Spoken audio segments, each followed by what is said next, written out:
So, if you're looking at buying a new truck, you know the drill. You're doing all the research, you're comparing the models, and then you find the forums and you find the horror stories. For years now, one of the biggest sagas out there has been the constant trouble with GM's 10-speed transmission. So let's just dive right in and see what's really going on here. This is the big one. This is the $60,000, maybe $70,000 question. If you are about to drop that kind of cash on a new truck, you absolutely want to know, has GM actually fixed this thing for 2025? Or are new buyers just kind of rolling the dice? And look, this is not some new problem that just popped up. The real frustration here is that we're seeing these major issues on trucks that are just a few years old.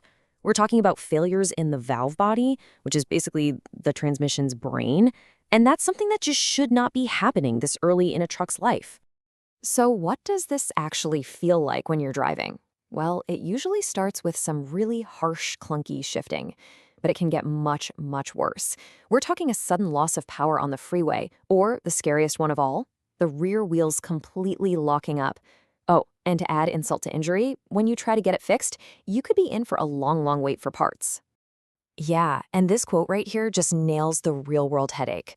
It's not just that your truck is broken, it's that you're without your brand new vehicle for over a month, and you have no idea when you're getting it back. It just makes you wonder, right? If this problem is so common, why don't dealers have these parts sitting on the shelf? It's a huge point of frustration. Now, to really get a feel for this, you've got to go where the actual owners are talking, the online forums. But here's the thing. When you dive in, the picture gets really, really confusing. The stories are just all over the map, which makes it almost impossible for someone thinking about buying one to figure out how big the risk actually is. I mean, check this out. A 2023 heavy-duty truck barely broken in with only 21,000 miles on it. It's towing, doing exactly what it's made for, and bam, a catastrophic, super dangerous failure. This is the kind of story that justifiably scares people away. It's pretty much the worst-case scenario.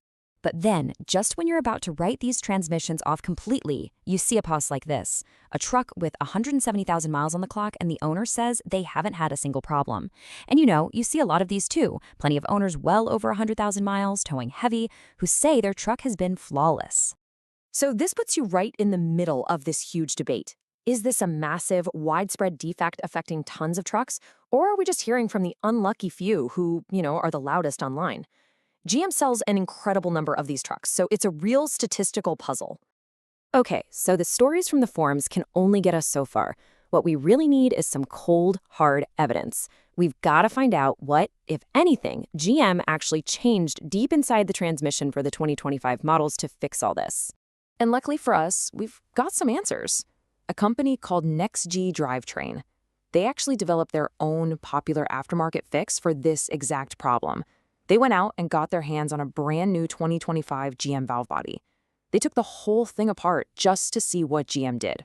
And this is where it gets really, really interesting. On the left, you see GM's official update. They changed one of the two main problem valves using a slightly harder material. It seems like their goal is just to slow down the wear and tear that causes the failure. But then, look at the aftermarket fix on the right. They redesigned both problem valves and added O-rings to create a much better seal. Their goal isn't to slow down the wear, it's to prevent it from happening in the first place. So, what did the experts at NextGen think after they looked at GM's new parts? Well, their conclusion was not good. They called the changes nominal and said they did not directly impact the problem. That is exactly what you don't want to hear if you were hoping this thing was finally fixed for good. All right, so the expert analysis doesn't paint a great picture, but the real proof is always out on the road, right? The 2025 models are still brand new, but are we already seeing any signs of those same old problems showing up? Well, it did not take long to get an answer. As of right now, there is already one official complaint filed with NHTSA, that's the National Highway Traffic Safety Administration, for a transmission lockup on a 2025 Silverado 2500. Yeah, it's only one, but one is definitely not zero. And just listen to how this owner described it. This isn't just a little shudder. This is a violent, scary event happening while they're driving. Sound familiar? It's the exact same severe failure that people in older models have been talking about for years. Now look, we have to be fair here. It is just one complaint so far. But here's the thing you have to remember. These trucks have only been on the road for a few months. To already see a report of the most serious possible failure mode this early, that is, without a doubt, a pretty big red flag. Which, of course, brings us right back to where we started. We've gone through the history, the confusing owner stories, the expert analysis of the fix, and now the very first real-world reports on the new trucks. So what does all this mean for you, the person who might be about to write a very big check? So here's what it really boils down to. You have to weigh all this. On one hand, GM sells a ton of these trucks, and statistically, most of them will probably be fine. But the problem is very real. It's been around for almost 5 years, and the official 2025 fix seems pretty minor. A failure isn't just an inconvenience, it can be dangerous. And while a better fix does exist from the aftermarket, that's extra money and hassle you shouldn't have to deal with on a brand new truck. So at the end of the day, it all comes down to this one question. Based on everything we know right now, is the chance of getting a bad transmission an acceptable risk you're willing to take?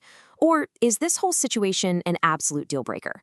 Ultimately, that's a decision only you can make.